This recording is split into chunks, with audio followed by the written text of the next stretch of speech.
Good morning. Good morning. Oh, thanks, Shauna. I would like to encourage you, if you are even thinking about baptism like this much, go for it. Go for it on Easter Sunday. What better day to do it?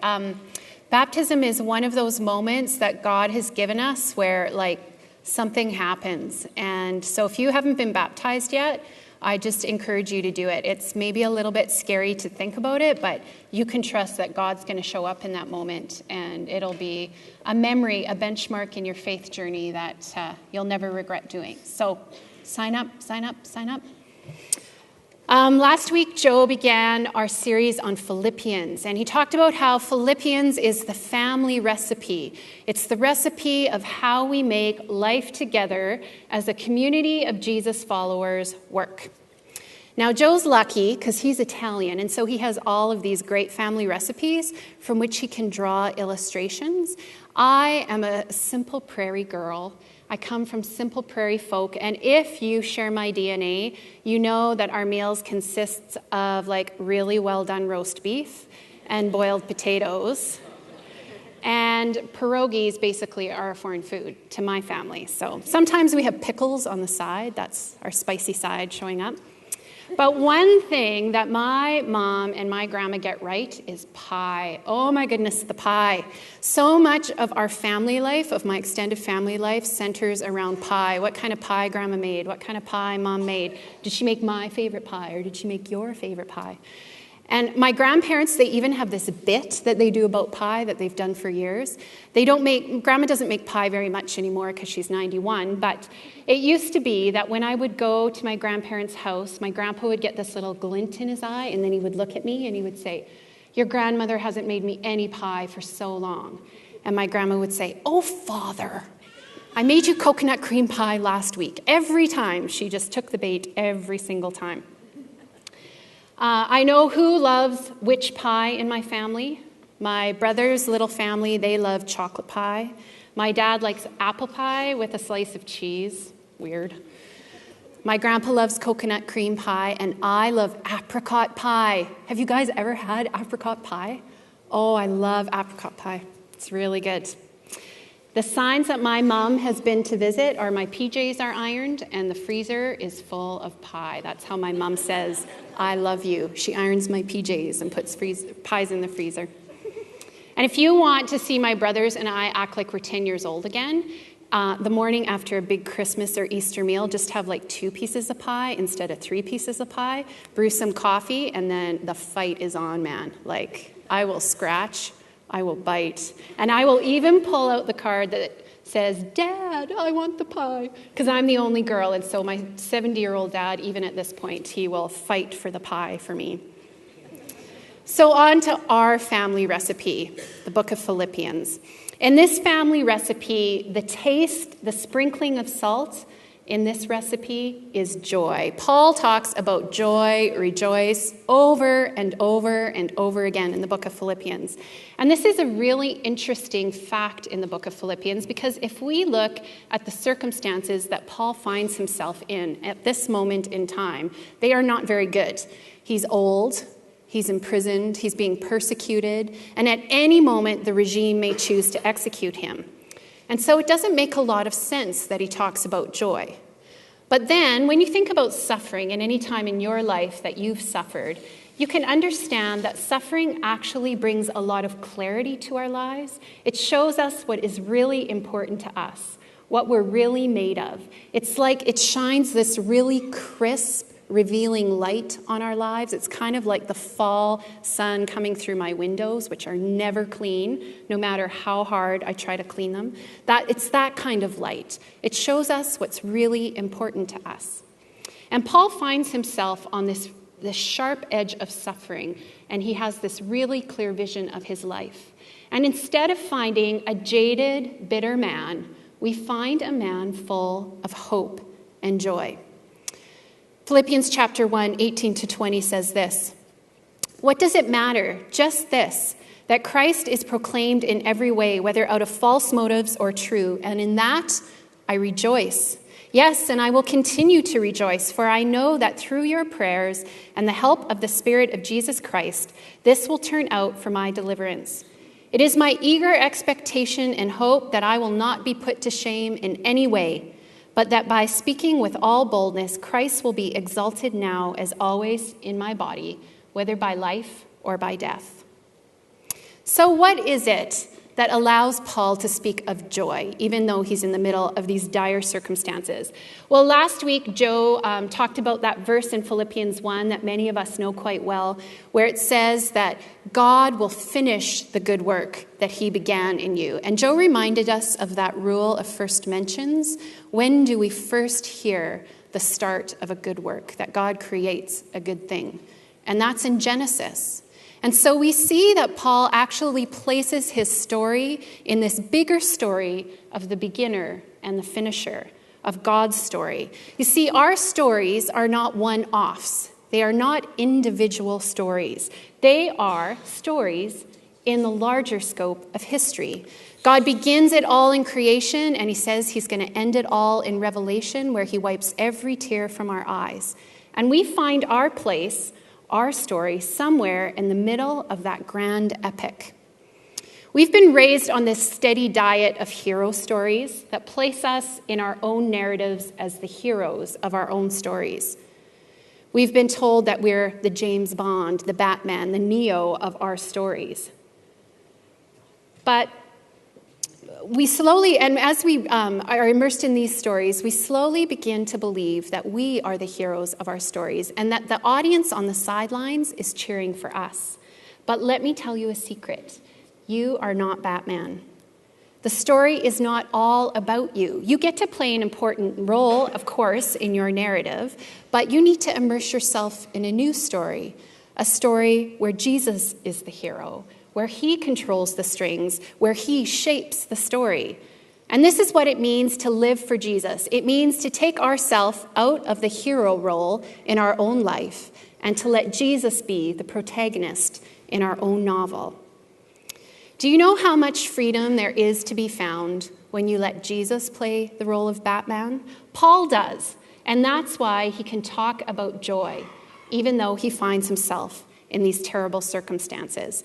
It says here that Paul is stuck in prison, he's suffering, he may die, he's old, but on top of that, Paul's opponents are whispering to one another behind cupped hands. They're saying things like, "Did you hear what happened to Paul? He believes that Jesus ushered in this new kingdom, and now that he's started preaching that, they've put him in prison. Can you believe it?"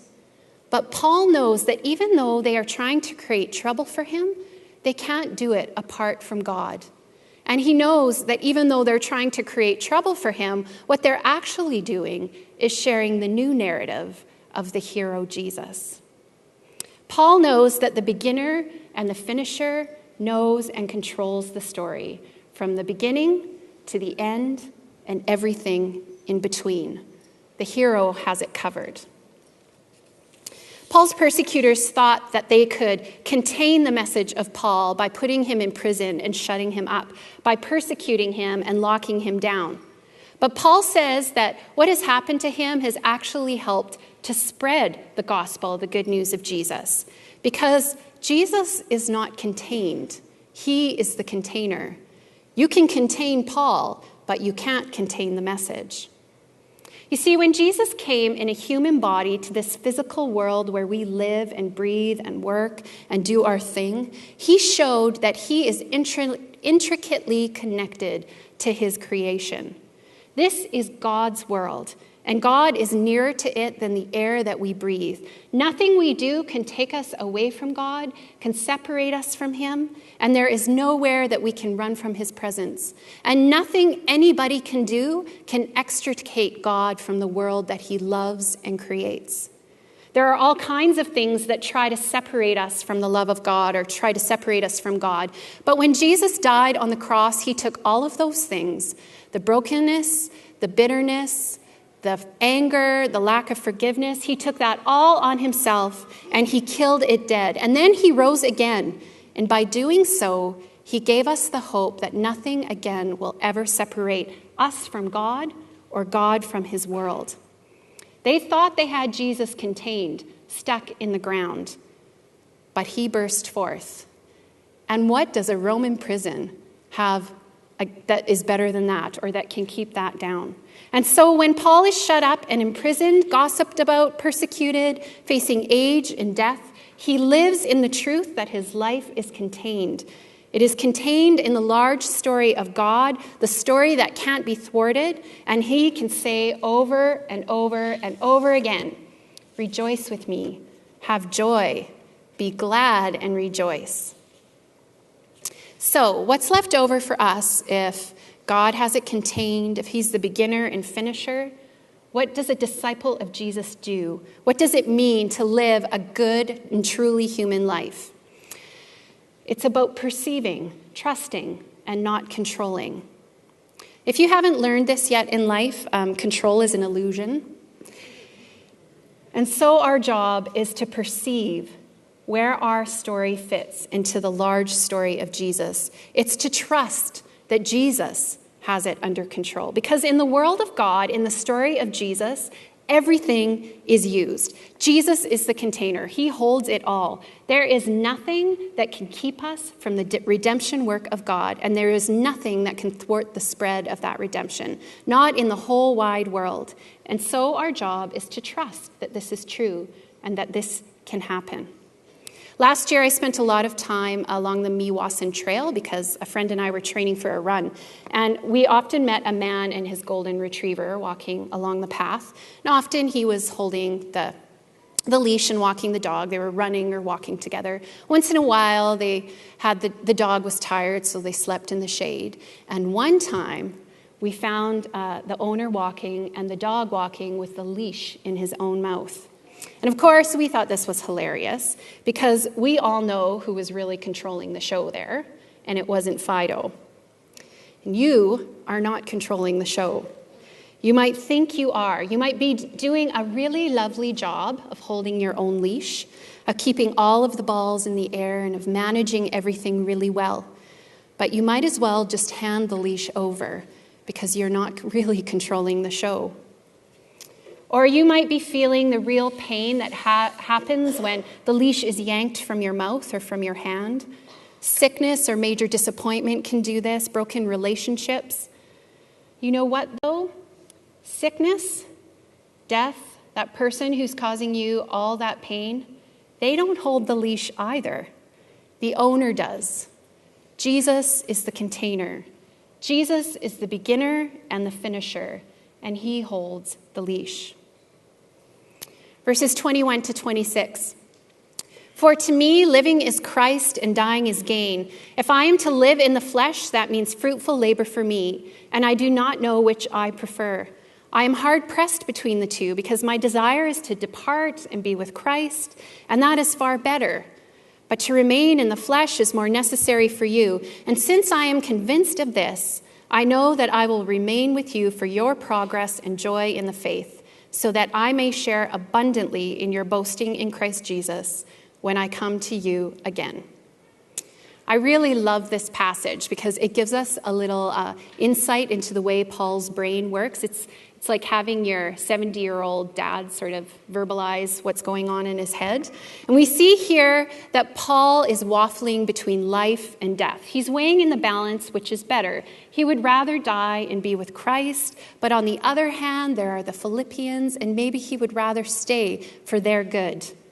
And I like this peek into Paul's head because I've been here before. When life has handed me lemon after lemon, I've thought maybe it would just be better to be dead. To be with Jesus instead of living in the midst of this, what a relief. Who wouldn't want that? And we all want that escape sometimes. Life gets really hard. Relationships suck us dry. Our hope leaves us in the face of circumstances that are just too large for us to see past.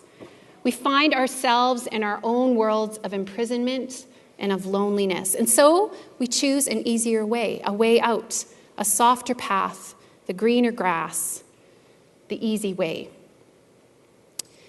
We might choose it with our marriages, our churches, our friendships, our families.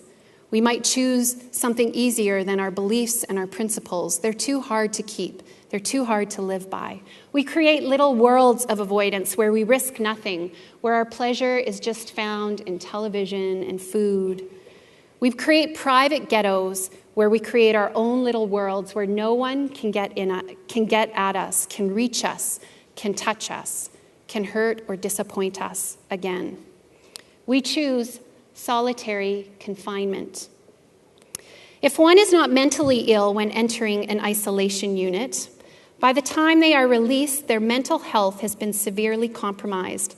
Many prisoners are released directly to the streets after spending years in isolation. Because of this, long-term solitary confinement goes beyond a problem of prison conditions to pose a formidable public safety and community health problem. What does it say about us as a nation that even before the law allows a state to execute a person, we're willing to let it kill them bit by bit and day by day by subjecting them to solitary confinement? When God created humanity, he created us in his image. And Genesis 1:27 says this, that God created humankind in his image. In the image of God, he created them.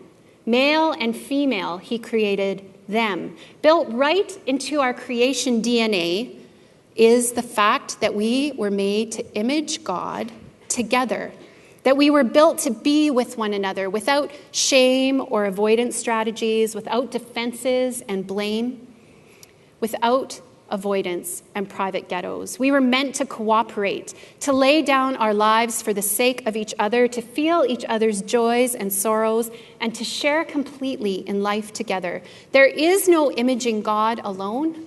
We can only image God together. And so when sin enters the world, we see that the first thing that Adam and Eve do is clothe themselves. They try to protect themselves from the eyes of the other person. The first thing that they feel is shame. And then as we read the rest of the story through Genesis and through the rest of the Bible, we see how this alienation continues. Cain murders Abel. The Tower of Babel is built. It continues on and on and on. We try to find sufficiency on our own. We seek independence from one another. We choose solitary confinement, the way of a slow death. And we even do this with our spirituality. We've reduced our spirituality to a personal savior, and that's it. And this isn't what it means to image God. To make spirituality a private affair is to reject part of our very nature and walk inside a loneliness that God himself has damned. In The Great Divorce, C.S. Lewis writes about a picture of heaven and hell, what heaven and hell may look like. And hell itself is a land, a place where people choose to live. And they choose to live there because they want to get away from one another. And the more they try to avoid each other and to get away from one another, the further into hell they go. Hell is aloneness. It is solitary confinement. And Paul gets this. He gets that meaning that his humanity, that his image in God, that his life in God is tied up with the life of the Philippians. He can't leave them. He knows that to be his true self, he must view his circumstances in light of what is good for the other person, not just what is good for him. To seek his own good apart from seeking the good of the other is to deny the image of God in himself and in the other. So where Paul lands up with these two options tells us a lot.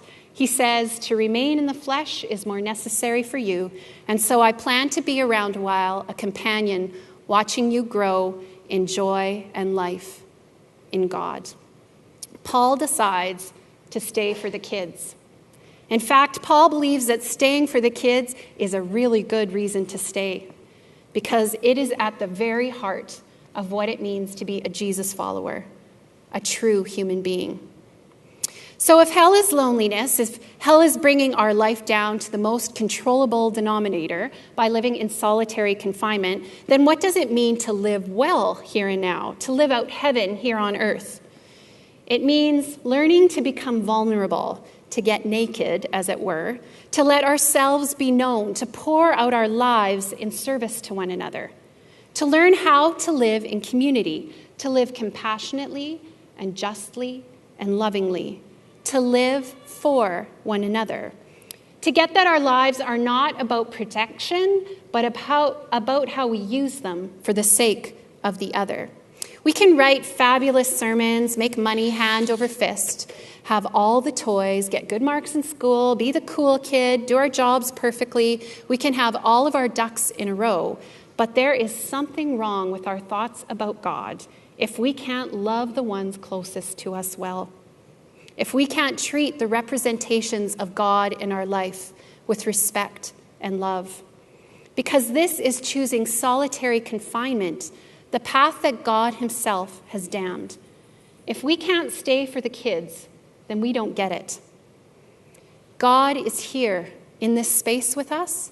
He is closer than the air we breathe. He will always be with you. He will be with you in the car and at home when you get there. But do you know how close he is to you in the one he's given you to love? Do you know how close heaven is? It's in that other person. Learn to respect the image of God. Verses 27 to 30. Only live your life in a manner worthy of the gospel of Christ, so that whether I come and see you or am absent and hear about you, I will know that you are striving side by side with one mind for the faith of the gospel, and are in no way intimidated by your opponents. For them, this is the evidence of their destruction, but of your salvation, and it is God's doing. For he has graciously granted you the privilege not only of believing in Christ, but of suffering for him as well. Since you are having the same struggle that you saw I had, and now hear that I still have. Vous, not tu. Now, I was terrible at French.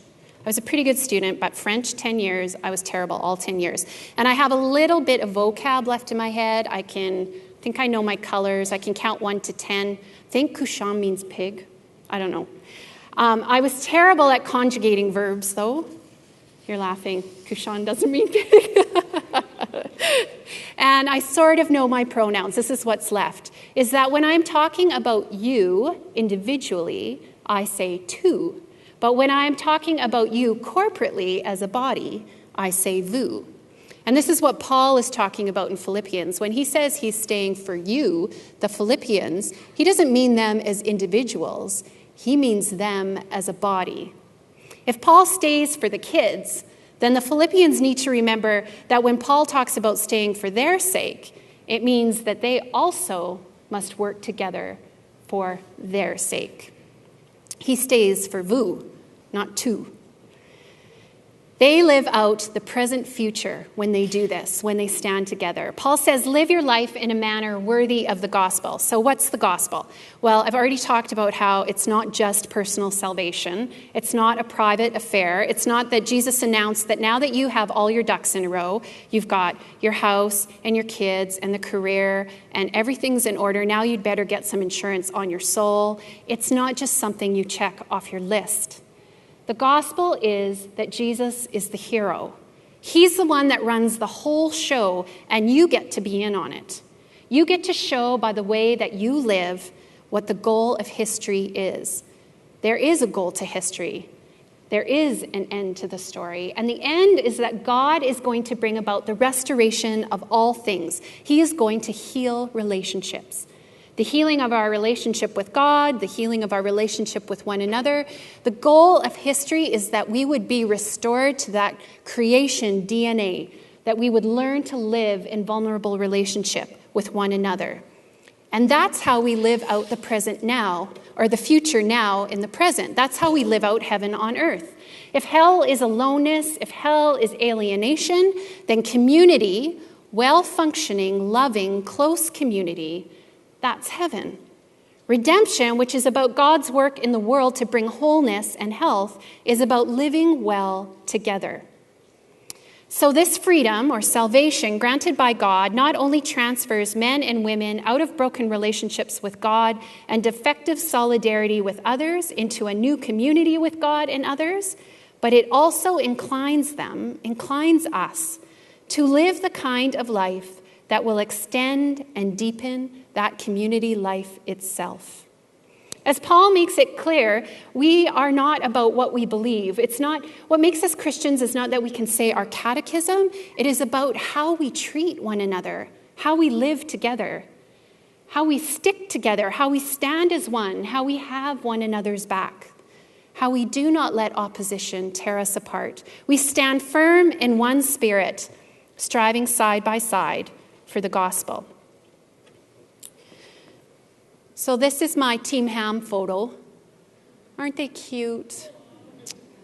So this is when my two sons, Ketis and Moshe, came home from Ethiopia. Everyone looks happy and whole there. Wasn't always that way in those days. But anyway, before the boys came home, we had a really happy family life. It was good. It was well controlled. I knew what people liked to eat. We had lots of room in our house. Everybody went to bed when they were supposed to go to bed. And then Ketis and Moshe came home, and they were active and loud, and they could not get enough food. And Moshe, he still can drink a gallon of milk a day. I swear that kid can. And bedtime was out the window. I mean, it just changed our whole family life. They changed us, and we changed them. But that's okay, because as we live together as a family and as we learn to give and take and to become part of one another's lives, we became a family. And we came through some dark times. Now we're team Lauber Ham, just so you know, not just Team Ham. And this is what Paul is talking about when he says to the Philippians to stand together. He says that being a team, being a family, being a community of Jesus followers is not just about signing the adoption papers. You become a family as you stick together, as you make allowances for one another, as you stand side by side, no matter the cost. This is my hope for us as Team Lakeview too, that we don't just sign the papers, but that we jump in and we risk something, that we join forces, that we stand side by side to reveal a little bit of heaven on earth, to reveal a little bit of God's redemptive purposes in our world. When we stand together, we live out the future in the present. We become a sign of the kingdom. We become a sign of the restored life that God can bring. We become part of the grandest scheme ever known to restore life, love, justice, and goodness in the world. We become enacted prayers. This is how we preach the gospel together. We live it through our life with one another. If God's plan is to form a new community and then to bring about his redemptive purposes through that community, then when we live that way, we proclaim his good news now in the present. Now, Paul also says in these verses that the Philippians have been granted the privilege of suffering for Jesus. What does this mean? Well, the Greek word for suffering here is thlipsis. It's kind of a fun word to say, thlipsis. And it means rubbing or constriction or oppression. Paul says here that the Philippians are privileged to be a part of this constricting, this rubbing. And what it means is that when God's redemptive ways, when the fact that Jesus rules the show, comes head to head with ways in which our world orders itself apart from God, there is tension. When God's ways come head to head with the ways in which we have ordered our own lives apart from God, there is tension. It creates tension. And when this happens on a large scale, we have persecution, like in China or like in Rome. When people meet together and they proclaim Jesus as Lord, and the leaders of the country, that makes them feel like they're going to lose their power, then they start to oppress, right? And we hear a lot of talk about suffering here in North America when it comes to Christians, that when we have our rights limited, then we are meeting any opposition, that we are being persecuted. And could I suggest that actually we have no idea what it is to suffer for the sake of the gospel? New Begin reminds us that as Jesus followers, we cannot speak of rights, for we have been given everything, forgiven everything, and promised everything, so that we lack nothing except the faith to believe it. And as we see from Paul's example, when he starts suffering for preaching the gospel, he doesn't complain that his rights have been walked on. Instead, he rejoices because he sees that that is a sign of God's world coming to bear on a world that has not yet accepted his rule. It causes him joy. Now, I'm not sure what it would look like for us to communally suffer for the sake of the gospel, but I think it might look like thinking about the ways in which the world distributes its wealth and doing things for the image bearers in Africa, in Bangladesh, in India, who are treated like cogs in a wheel instead of human beings. It might look like that. It might look like living out our sexuality in a way that appears to be old-fashioned and puritanical, but actually means that we believe that when someone bears the image of God, they deserve to be treated with love and deep respect. Recently, there's been lots of talk about the sex trade in Canada and what laws should be enacted here to protect sex trade workers. How does God and his view of the world and his view of humanity help us work through what it means to truly respect someone in the sex trade? What do we know about God that helps us stand communally for the rights of sex workers? These are small ways that we can enact the gospel in our society. And when it comes to our own lives, there are little moments of thlipsis, suffering that comes when God's world presses into our own personal lives.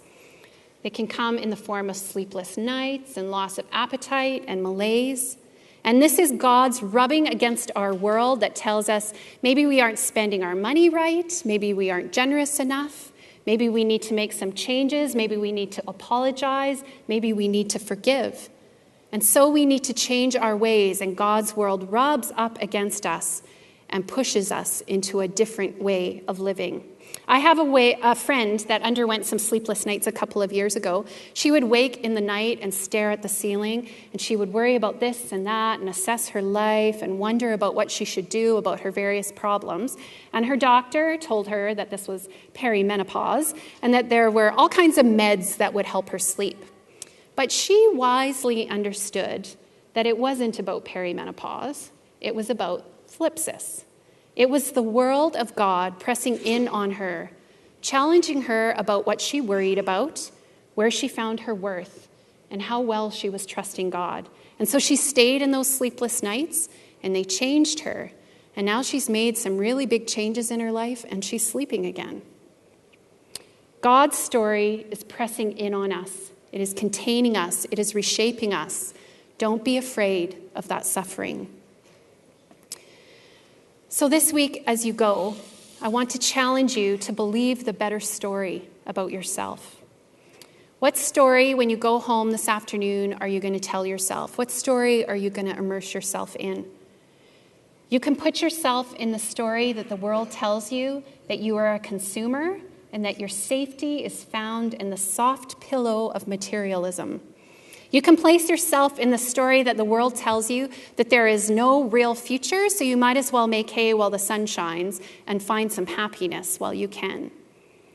You can place yourself in the story that the world tells you that if people know your name and if they love you, you will truly be loved. You can believe that you are better off in your own personal solitary confinement, that you are better off not risking anything. You can believe that you are better off dead or in another relationship or in other circumstances. You can believe the lie that it's not worth it to stay for the kids. You can believe that you are the victim, that your life is just the sum total of what others have done to you. Or you can believe the better story, that God made the world and that he made you, and he said, "It is good." That he made you a player in his historical drama to heal the world. That he gave you a community where you could learn to love and belong, where you could find somebody who has your back. And that God gave you a purpose to preach the good news that the future is sure with your life and with your words, that your life matters in the grand scheme of things. This is what faith is. It is the choice to believe the better story, to live the better story. The beginner and the finisher holds you. The container contains you. He will waste nothing. So risk it, suffer, and find joy. Let's pray.